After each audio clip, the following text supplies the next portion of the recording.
We begin in Ukraine, where the Interior Affairs Minister says a missile attack on a village in the northeast of the Kharkiv region has killed at least 51 people, including a 6-year-old boy. Well, let me show you some of the first pictures that we have from this, and the details are still coming in and changing all the while, but there are reports that villagers had gathered in a local cafe for a wake for a local residence when the strike actually hit, just after 1 p.m. local time. President Zelensky has called it an act of Russian terror. Well, our correspondent James Waterhouse gave me more of the initial details from Kyiv. By the standards of the almost daily missile strikes that Ukraine experiences, this one looks especially bleak.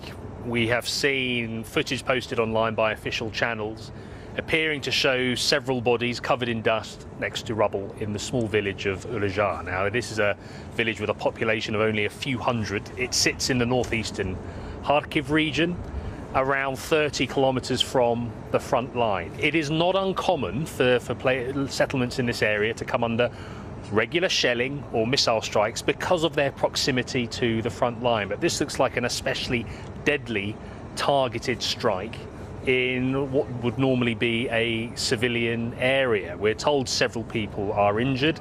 Among the 49 known to have been killed, they include a 6-year-old boy. You can expect the rescue operation to continue for some time. It is a routine, well rehearsed for emergency teams all around Ukraine. We have seen Russia target cities in the east countless times before, but this seems to be the single biggest loss of life from a missile strike we've seen in several months. I think of the strike on Dnipro on a residential block in January where more than 50 people were killed. This seems to be looking similar, sadly, and I think the facts will emerge in time. And James, as you were talking, we were looking at the moving pictures. We also have still pictures as we try to ascertain, but certainly you can see just whole areas flattened as those rescue workers try to actually go through the rubble and get to people, and the details certainly on casualties are emerging and changing all the while. Tell me a little more though about this whole area and the intensity of fighting around it.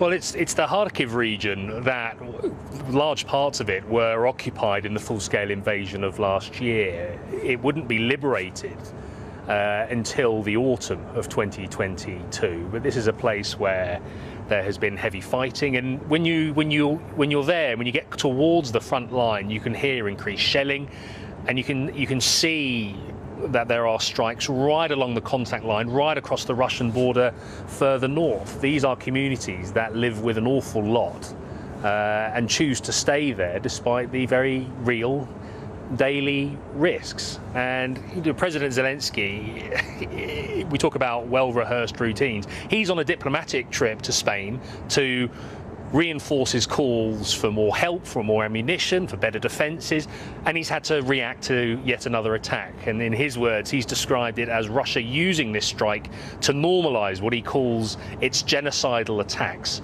to try and normalise those for the rest of the world. Now, from initial assessment of this footage, and you strangely get a sense here, it does look like quite a direct hit with something, this is more than shelling.